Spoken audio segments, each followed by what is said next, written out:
नमस्कार दर्शक बंधु आज हेउछि एप्रिल मास 9 तारिख बुधवार। आज दिन जकर 20टी गुरुत्वपूर्ण खबर उपरे आसंतु नजर पकाइबा। ता पूर्वरु आपण मानक भल पाइबा स्वरूप गोटे गोटे लाइक एवं सब्सक्राइब निश्चय करिवे। तेबे चलंतु संपूर्ण खबर उपरे नजर पकाइबा। आजिर प्रथम खबर, आयुष्मान योजना रे बेसी सुविधा पाइबे 70 वर्षरु अधिक वयस्क। अग्राधिकार भित्तिरे सामिल पई कटक रे घर को घर सर्वे आरंभ। आसंता 11 तारिखरु राज्य रे लागू हेबाकु जाउछि आयुष्मान भारत योजना।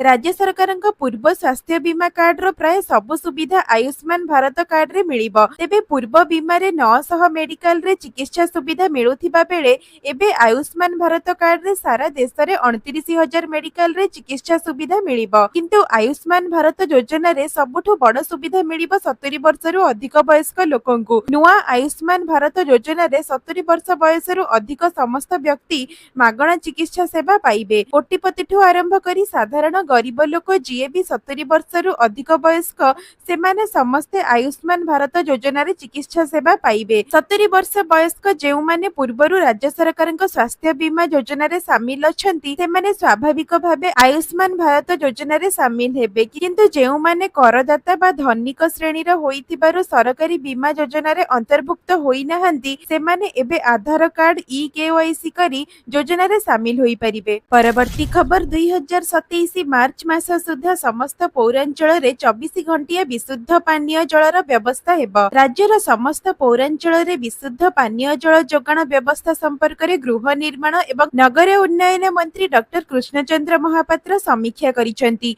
समीक्षा परे गणमाध्यम को सूचना देई मंत्री डॉक्टर कृष्णचंद्र महापात्र कहिसेंती जे 2027 मार्च मास सुधा समस्त पौरांचल रे गुणात्मक पानीय जल व्यवस्था करा जाई प्रत्येक घरे 24 घंटा पहुंचीबो विशुद्ध पानीय जल। नदी जल को अधिक व्यवहार करने को ब्यारेज तैयारी करा जिवो। ओडब्ल्यूएसएसबी वाटको एवं जन स्वास्थ्य तीन विभाग सह आलोचना करा जायछि। लोकंक निकटरे 24 घंटा विशुद्ध पानी पहुंचीबा नै विस्तृत आलोचना करा जायछि। निर्माणाधीन पानीय जल प्रकल्प गुड़िक संपर्क रे आलोचना करा जाई निर्धारित समय सीमा मध्य कार्य संपूर्ण करने निमंते नियमित समीक्षा और तदारख करने को अधिकारी मानक परामर्श दिया जायछि। परवर्ती खबर, एप्रिल 22 रे पुणी अकाउंट को आसीबो सुभद्रा टंका। जानंतु एथर केउ माने पाइबे। पुणी 22 तारिख मिलिबो सुभद्रा टंका। जेउ माने योजनार लाभ पाइबा पई आवेदन करिथिले सेमानंक मध्यरु जे योग्य विवेचित हेबे सेमाने टंका पाइबे बोली उपमुख्यमंत्री प्रभाती परिडा कहिसंती। प्रभातींक एही घोषणा परे एबे पुणी थरे सुभद्रा आवेदनकारींक मध्यरे खुशीर लहरी खेली जाइछि। मार्च रे राज्य रे अनेक महिलांक सुभद्रा टंका मिलिथिला हेले अनेकंक कोनोसी कारणवशतः अकाउंट को टंका आसी नथिला। किंतु सेमाने एबे आदंग व्यस्त हेबार आवश्यकता नाही कारण पुणी थरे एही मासरे सुभद्रा टंका अकाउंट को आसीबाको जाउछि। सूचना अनुसार अयोग्य हिताधिकारींक सर्वे परे प्रथम किस्तीर षष्ठ पर्याय टंका दिया जिवो बोली प्रभाती परिडा कहिसंती। एप्रिल 22 और 23 तारिख रे नूतन आवेदनकारींक सुभद्रा टंका मिलिबो। 1,70,000 हिताधिकारींक भितरु जेउ माने योग्य सेमाने पाइबे बोली उपमुख्यमंत्री प्रभाती परिडा स्पष्ट करिसेंती। परवर्ती खबर, आज भी कमिला सुना दर 5 दिन रे कमिलानी 3,350 टंका। सुना किनिबाको चाहुथिले लोकंक पई आसीछि खुशी खबर। पुणी सस्ता हेला सुना। आज भी कमिला सुना दर। राजधानी भुवनेश्वर रे 22 कैरेट सुना दर 10 ग्राम पिछा 82,250 टंका रहिथिबा बेले 600 टंका ह्रास पाइछि। सेही भଳି 24 कैरेट सुना दर 89,730 टंका रहिथिबा बेले 650 टंका कमिछि। लगातार उपरे मुहा हेउथिबा सुना दर रे ब्रेक परे एबे तळ मुहा होईछि एही हळदिया धातुर मूल्य जहाकी मध्यवित्तंक पई सामान्य आश्वस्ति आनिछि। तेबे गत 5 दिन रे 22 कैरेट रो सुना दर कमिलाणी 3,350 टंका। परवर्ती खबर, लघुचापर प्रभाव रे 10 रु 17 तारिख जाए वर्षा तातीरु मिलिबो आश्वस्ति। आजिठु सप्ताहे जाए राज्यर विभिन्न स्थान रे वर्षा हेबार संभावना रहिछि। लघुचापर प्रभाव रे आसंता 10 एवं 11 तारिख रे वर्षार संभावना थिबा बेले आगामी सप्ताहे जाए मध्य विभिन्न स्थान रे हालुकारू मध्यम धरणर वर्षार संभावना रहिछि। भुवनेश्वर आंचलिक पाणीपाग केन्द्र पक्षरु ए नै पूर्वानुमान करा जाइछि। परवर्ती खबर, सरिछि मैट्रिक खाता मूल्यांकन। टाबुलेशन पई प्रस्तुत हेउछि बोर्ड। मैट्रिक खाता मूल्यांकन शेष होइछि। राज्यर 52टी जाक मूल्यांकन केन्द्र रे मूल्यांकन सरी उत्तर खाता गुड़िक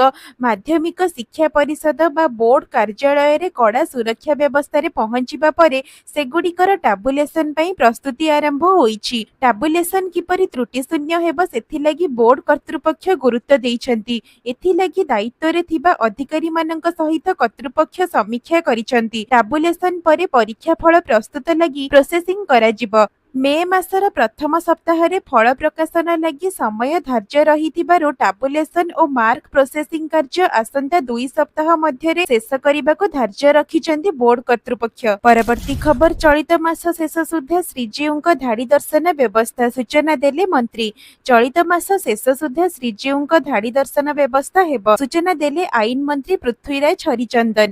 ବ୍ରହ୍ମପୁରରେ ତାରାତାରିଣୀ ଦର୍ଶନ ବେଳେ ଏହି ସୂଚନା ଦେଇଛନ୍ତି ଆଇନ ମନ୍ତ୍ରୀ। କହିଛନ୍ତି ସପ୍ତାହେ ମଧ୍ୟରେ ଶ୍ରୀମନ୍ଦିର ପରିଚାଳନା କମିଟି ହୋଇଯିବ। ଏହାପରେ ହୁଣ୍ଡି ଉଠାଇବା ନୀତି ଅନୁଷ୍ଠିତ ହେବ।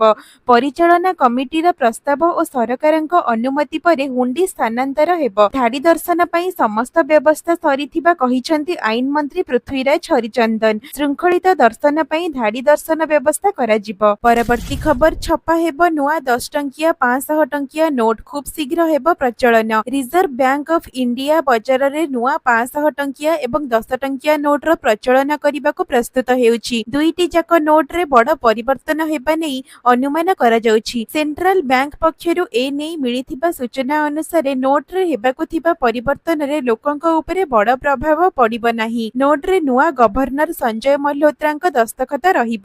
ମହାତ୍ମା ଗାନ୍ଧୀ ସିରିଜ ନୋଟରେ କୌଣସି ପ୍ରକାର ବଡ଼ ପରିବର୍ତ୍ତନ କରାଯିବ ନାହିଁ। ନୂଆ ନୋଟ ସହିତ ପୁରୁଣା ନୋଟର ପ୍ରଚଳନ ବଜାରରେ ପୂର୍ବ ପ୍ରକାରେ ରହିବ। ଏଥିରେ କୌଣସି ବ୍ୟାଘାତ ସୃଷ୍ଟି ହେବ ନାହିଁ ବୋଲି ଆରବିଆଇ ପକ୍ଷରୁ କୁହାଯାଇଛି। ପରବର୍ତ୍ତୀ ଖବର ଦେଶର ଏକାଧିକ ରାଜ୍ୟରେ ରେକର୍ଡ ଭାଙ୍ଗିବ ତାପମାତ୍ରା ସତର୍କ କରାଇଲା ପାଣିପାଗ ବିଭାଗ। କେଉଁ କେଉଁ ରାଜ୍ୟକୁ ସତର୍କ ସୂଚନା ରହିଛି ଚାଲନ୍ତୁ ଜାଣିନେବା। ଚଳିତ ମାସ ଆରମ୍ଭରୁ ତାତି ବଢିବାରେ ଲାଗିଛି। ଉତ୍ତର ଭାରତରେ ମଧ୍ୟ ଉତ୍ତାପ ବଢିବାରେ ଲାଗିଛି। ଏପ୍ରିଲ ଆରମ୍ଭରୁ ଦେଶର ଅନେକ ସହରରେ ତାପମାତ୍ରା 42 ଡିଗ୍ରୀ ସେଲସିୟସ ଅତିକ୍ରମ କରିଛି। 42ରୁ ଅଧିକ ସେଲସିୟସ 5ଟି ରାଜ୍ୟରେ ତାପମାତ୍ରା ରେକର୍ଡ କରାଯାଇଛି।